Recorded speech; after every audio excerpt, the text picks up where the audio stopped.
Hello, I'm attorney Kelly Longtin from Kelly Longtin Law, and I want to talk to you during this video about bankruptcy and just give you a roadmap to help protect your future after a bankruptcy has occurred.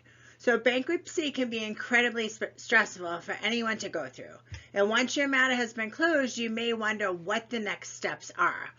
Well, to ensure that you protect your remaining accounts and property, as well as yourself and your loved ones, we encourage you to consider an estate plan as your roadmap into the future. And whether you filed for Chapter 7 or Chapter 13 bankruptcy, it is safe to assume that you now have less money and property than you had before. However, during the bankruptcy process, certain accounts and pieces of property were protected under a federal or state exemption. These remaining assets still have value and need to be protected through a proper estate plan that includes the following elements. Let's talk about beneficiary designations.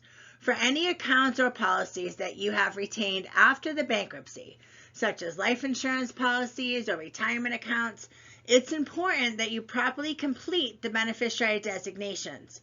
If you fail to complete these forms, the money may be paid to your estate, necessitating the costly and time-consuming probate process, or it may go to individuals according to the order outlined in that agreement itself.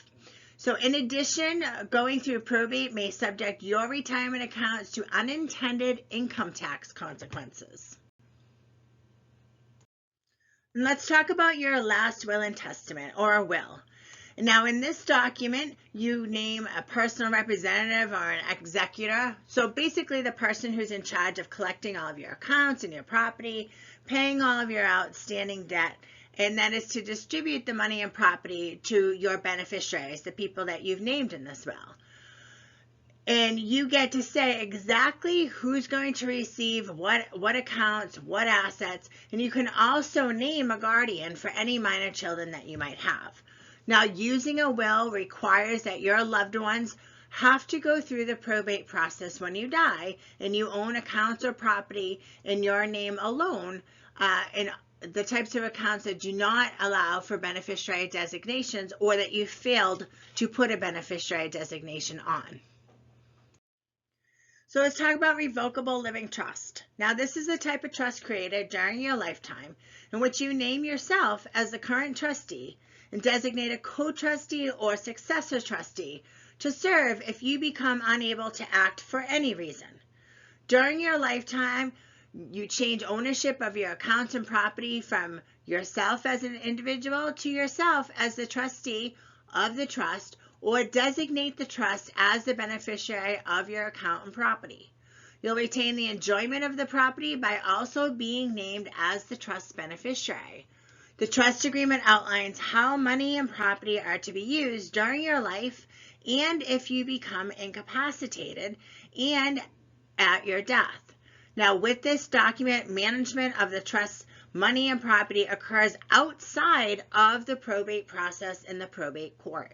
Now, it's important to note that a revocable living trust does not provide you with any asset protection benefits. So that's a misconception. And it is a word of caution: before you change the ownership of any accounts or property, it is important that the bankruptcy proceedings be closed. Transferring accounts or property during the proceeding could be seen as fraudulent or avoidable. Let's talk about additional protections that an estate plan can provide. While planning for death is usually the main motivator for creating an estate plan, we also focus on planning for what will happen if you become unable to make decisions for yourself, so if you become incapacitated. Now, everyone should consider the following questions. If you do not select the people that you want to be in these roles to make decisions for you and handle your finances if there's an incapacity, then the judge is going to have to select someone based on your state's laws, or whoever comes first before the judge, and it certainly may not be the person or the people that you would have chosen. So ask yourself, who's going to make financial decisions for you if you're unavailable? Who's going to make those medical decisions for you if you're unavailable? What are your wishes regarding end-of-life care? What medical treatment do you want if you're diagnosed with a terminal illness or you're in a permanent vegetative state? If you have small children, who is it that is going to take care of them if something should happen to you? Now, I know that going through bankruptcy can certainly be a lot on you, and I want to be able to help you start your new chapter on the right foot by protecting your money and property for you and your loved ones. So if you have any additional questions or you need help with your estate planning, please feel free to give us a call. So I hope you enjoyed this video. I'm attorney Kelly Longtin from Kelly Longtin Law.